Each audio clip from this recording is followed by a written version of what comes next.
ईशान एक सीधा सादा, थोड़ा सा शर्मीला लड़का था, किताबों में खोया रहने वाला, जिसे जिंदगी से बहुत उम्मीदें नहीं थीं। उसे प्यार पर भरोसा तो था, लेकिन अपने लिए नहीं। अनाया की एंट्री उसकी जिंदगी में जैसे बाहर ले आई। कॉलेज की लाइब्रेरी में पहली बार देखा था उसे, खुले बाल, किताबों से लगाव और आंखों में चमक।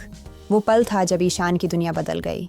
हर दिन उसका इंतजार, हर किताब में उसे ढूंढना और हर चुप्पी में उसका नाम सुनना, यही उसकी आदत बन गई।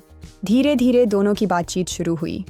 कॉफ़ी शॉप में मुलाकातें, किताबों पर बहस और हर शाम का एक दूसरे के बिना अधूरा लगना। ईशान सोचने लगा था शायद ये प्यार है, पर वो डरता था कहीं ये एक तरफा ना हो। अनाया कभी कभी ऐसे देखती जैसे कुछ कहना चाहती हो, पर कहती नहीं, और ईशान अपने दिल में एक उम्मीद पाले हर दिन जीता रहा। एक शाम जब बारिश हो रही थी और दोनों लाइब्रेरी की खिड़की से बाहर देख रहे थे, ईशान ने कहा, शायद ये सही वक्त नहीं, लेकिन मैं अब चुप नहीं रह सकता। मैं तुमसे प्यार करता हूँ अनाया।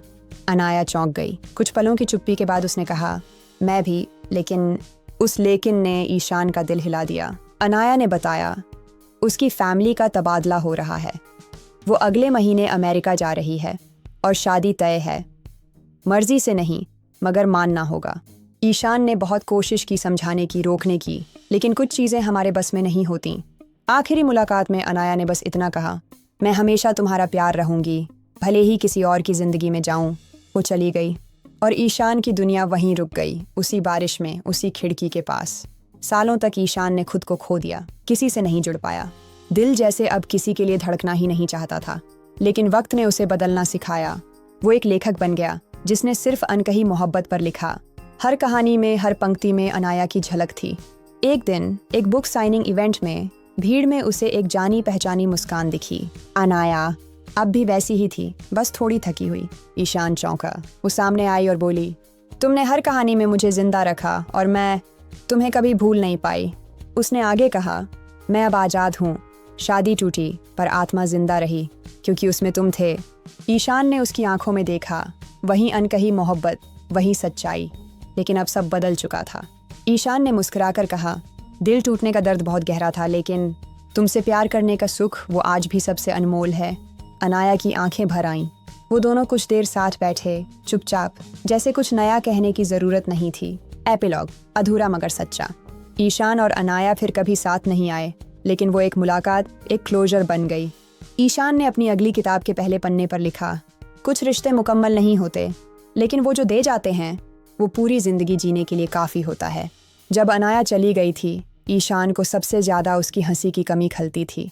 वो हंसी जो किसी भी उदासी को मिटा देती थी। हर रात सोने से पहले वो उसकी भेजी आखिरी तस्वीर देखता और वही एक मुस्कान उसकी नींद बन जाती। दोस्तों ने समझाया, आगे बढ़ जा, मगर उसे समझ नहीं आता था, जिसमें पूरा दिल हो उससे आगे बढ़ा कैसे जाता है। एक दिन पार्क में एक छोटा बच्चा किताब पढ़ते हुए मिला और वो किताब थी ईशान की। उस पल उसे पहली बार लगा कि उसका दर्द अब किसी और की प्रेरणा बन गया है। धीरे धीरे उसने महसूस किया कि प्यार खो जाने से ख़त्म नहीं होता, बस एक रूप बदल लेता है, कभी याद बनकर, कभी कविता बनकर। जब अनाया दोबारा मिली, ईशान ने उसके चेहरे पर थकावट तो देखी, पर उस थकान के पीछे एक राहत भी थी। वो अब खुद से भाग नहीं रही थी। वो बोले, काश हम वक्त को रोक सकते। अनाया मुस्कुराई, हमने वक्त तो नहीं रोका, पर प्यार ज़रूर संभाल कर रखा। उन्होंने साथ एक कॉफ़ी पी, वही जगह, वही फ्लेवर, बस अब कप थोड़ा पुराना हो गया था, जैसे रिश्ता।